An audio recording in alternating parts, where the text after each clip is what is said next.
According to the NMC News, it states that a total of 27,133 professionals have left the NMC register, which is about 13% higher than what it used to be. Now, today I'll be discussing with you all about the strike action. Hi lovelies, you're welcome back to my channel. If you are new here, my name is Bola. Thank you so much for joining. If you are a returning subscriber, thank you for coming back again. I am the host on this channel, the Immigrant Nurse, and on this channel we discuss everything about living in the abroad, moving abroad, and nursing in the abroad, because I am a nurse. Today I have news for my nurses. I recently got my ballot paper from RCN, which is the nursing union that I belong to in the United Kingdom, about the nursing strike action. And I would like to, come here and have a chat with you all about the strike action, what it means, what's NMC take on this, what it is about, and every other details. It is no news to us that nurses in the United Kingdom are not well paid. And when I say are not well paid, I'm not talking about converting pounds to whatever it is you spend in your home country. I'm talking about earning in pounds and spending in pounds. Due to the current living crisis in the United Kingdom, it has now become so worse that an average nurse has to work 2 jobs before they can be able to, afford their bills and still have something left to enjoy with. Most times nurses have to do agency work, which is like a form of nursing that pays a little higher than what you earn in your full-time employment, which is not so good because you have to stress yourself and do an extra job. You already work few days in the week, and the little time you are supposed to spend with your family, you are spending it on extra job just because you are trying to make ends meet, which is kind of demanding and stressful for nurses in the United Kingdom, which has called for this strike action to happen. Recently, the government tried to add about 4% increase to salary, and unfortunately, the money amounts to almost nothing after it was taxed. Because, like, I find it was very, very funny when I realized that the money was also taxed. Like, you're trying to add some money, give some money to us, and you're still, deducting tax from it, and it's reduced it to peanuts or almost nothing. Nurses go to work, spend 12 hours at work on their feet, stressing themselves, working so much that at the end of the day they have little or nothing to show for it. When you realize the amount that artisans charge you just to get things done, in case you've been in the United Kingdom and you've had to use all these handymen, for example, having someone to install your TV or do some carpentry jobs for you and some other handiwork, and you realize how much they are charging you, you will sit back as a nurse and ask yourself, really, what am I doing? Because the amount that that person will collect is like what you will work almost 6 hours for before you are able to earn it as an individual. What am I even saying? What will you work 12 hours for before you are able to earn it as a nurse, as an individual? And you are telling yourself, why can't I just do some handiwork instead? But as you all know, a lot of overseas nurses has come into the UK and they are tied by contract and they have to, work up to a level before they can change jobs or switch roles and decide on whether they want to leave nursing or not. Also, a lot of nurses has left bedside, and this has made the workload extremely heavy on those who are remaining. You get to have increase in the allocation of patients that is being assigned to one nurse. Naturally, it used to be 6 to 7 patients allocated to one nurse, but now the kind of news I hear, you hear people saying 9 nurses are allocated to one nurse, 10 nurses are allocated to one nurse. In some places it's even higher, and you have to meet the needs of each of those patients. Most times your patients are dependent on you for major activities and basic activities they need to do, so you literally have to stretch yourself, and at the end of the day you get back home, you're useless, you can't do so much, you will be experiencing a lot of back pain, foot aches, and it's just crazy. The workload is crazy. And if you're watching this video and you're like, oh, you guys keep complaining, why don't you go back home? Trust me, that would be a very, very insensitive thing to say, because you don't have an idea of the kind of work that nurses do here and the kind of effort they have to put into the job to make sure that the patients have optimum care, to make sure that the patients receive optimum care. Aside from that, there's a lot of work place pressure also, because whatever you do, you are walking on eggshell. You are trying to protect yourself, to protect your pin, because the way it works in United Kingdom, any little thing you are threatened by your pin, and you don't want to lose your pin. Okay, so you are doing the job, but it's as though you're not getting appreciated for it, which is kind of discouraging for nurses out there. And this is the reason why the ballot action, as the strike action has been initiated, just to help fight for nurses and ensure that the government does something about compensation that nurses receive in the United Kingdom. What do I stand to gain from this strike action? If a number of people are able to put in their votes and contribute to the strike action, it will actually help in soliciting for increase in compensation that nurses receive. Will I lose my pin if I vote? Or will anything happen to my fitness to practice if I vote? I'm going to read what the Nursing and Midwifery Council United Kingdom says about that. As a nurse, midwife, or nursing associate, do I have the right to take part in industrial action, including strike action?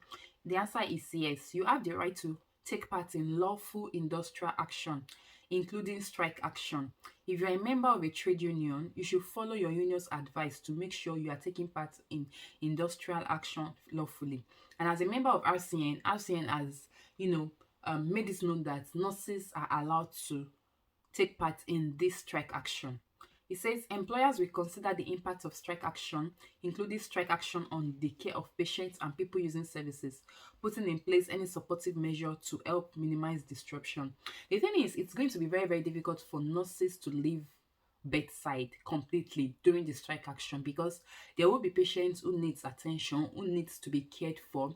So there will still be some nurses at work to attend to those patients and care for those patients. That is the honest truth, because I don't see how you are going to, this is human life we are talking about here. You cannot leave people who are very, very sick in the name of strike action and allow people to lose their life. No, some nurses will still be by the bedside to actually care for patients. It says, will the NMC, another question is, will the NMC take action against me if I strike? And the answer is, we will not take fitness to practice action against someone solely on the basis that they are taking part in lawful industrial action. Please remember that our code and standard always apply, which means you should behave in a way that promotes professionalism and trust at all times, including when taking part in industrial action. So in this case, wisdom is just profitable to direct, and you can just use your discretion. For those who are wondering what happens if I don't join the strike action, there is an answer for you. So this question says, I'm not planning to take part in industrial action. If I make a mistake while my colleagues are on strike, will the NMC take action against me? It says, we believe the best way to encourage a safe, fair, and open nursing and midwifery culture is to take into account how and why something has gone wrong. Health and social care settings are complex, so concerns that may appear to be the result of poor individual practice can be caused by pressure on the health and care system they work in. That's why our approach to fitness to practice ensures we take account of context when we review concerns. So basically, for this point, it means that if, as a result of the action, if some people don't show up at work and the workload increases and you make a mistake, will you be penalized for it? So the answer is saying that it will take into account the situation and circumstances upon which you made that mistake, and that will be used to judge whatsoever the repercussion would be. The next question says, how will you assess how I have made risk assessment and use my professional judgment appropriately when caring for people? And the answer is, the code continues to apply in all situations. Section 10 explains what you must do to keep clear and accurate records relevant to your practice. So it means that whatever you do during the period of strike action, you have to document completely, clearly, and concisely. Write down everything. Like if you make a mistake as a result of workload pressure, report it. Make sure that there's an official documentation to back it up, so that in case anything happens, that documentation will actually protect you.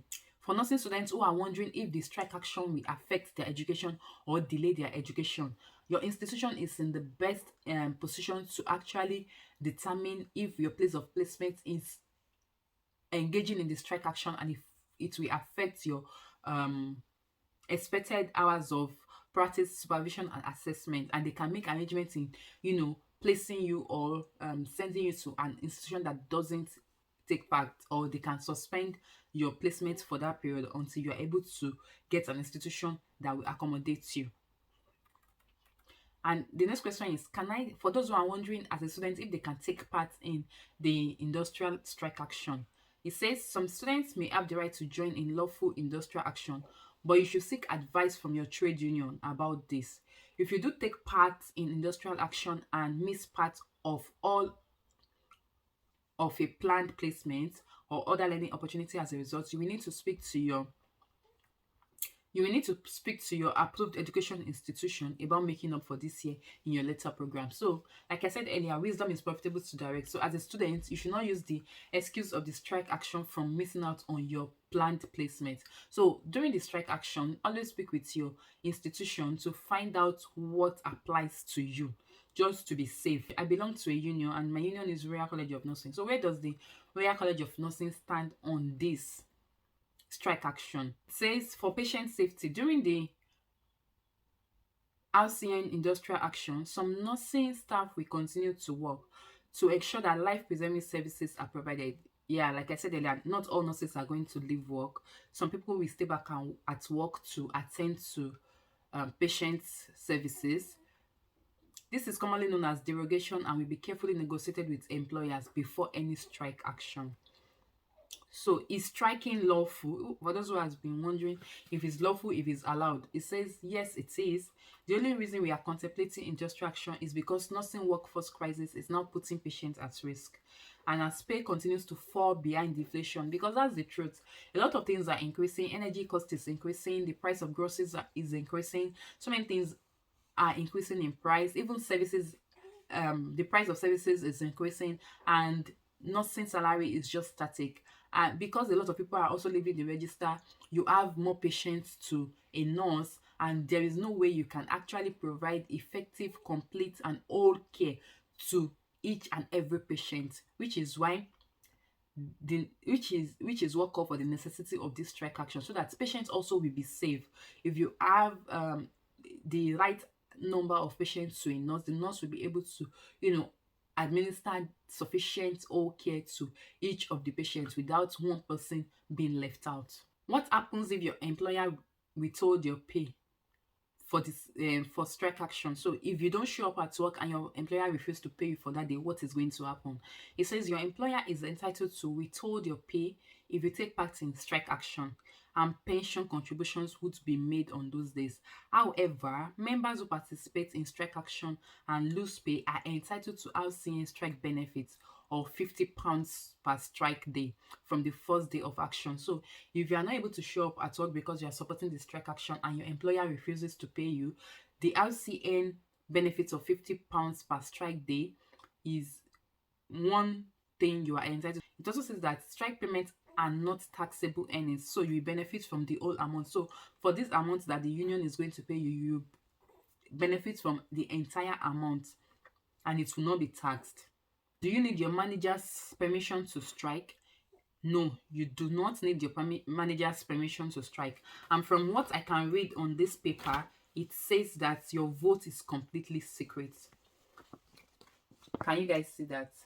Your vote is completely secret, so nobody will know whether you have voted or not.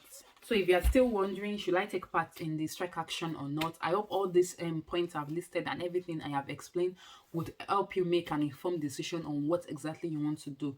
Not everybody would leave UK to other countries as nurses, because a lot of nurses are leaving UK for US. The truth is, whether you like it or not, it's not a matter of you like money or you want money. Nobody has come to this world to suffer. We all deserve good life, and we all deserve to enjoy things. And the truth is, if nurses are well paid, they are encouraged to, it will encourage them to even do better at workplace. That's it. That's just what I want to share with you guys. I hope you enjoyed the video. If you do, let me know in the comment section. Let me know your thoughts in the comment section as well. If you are yet to subscribe to this channel at this point, please hit the red subscribe button. Thank you. I'll catch you guys in my next video. Till then, stay safe and stay blessed. Bye.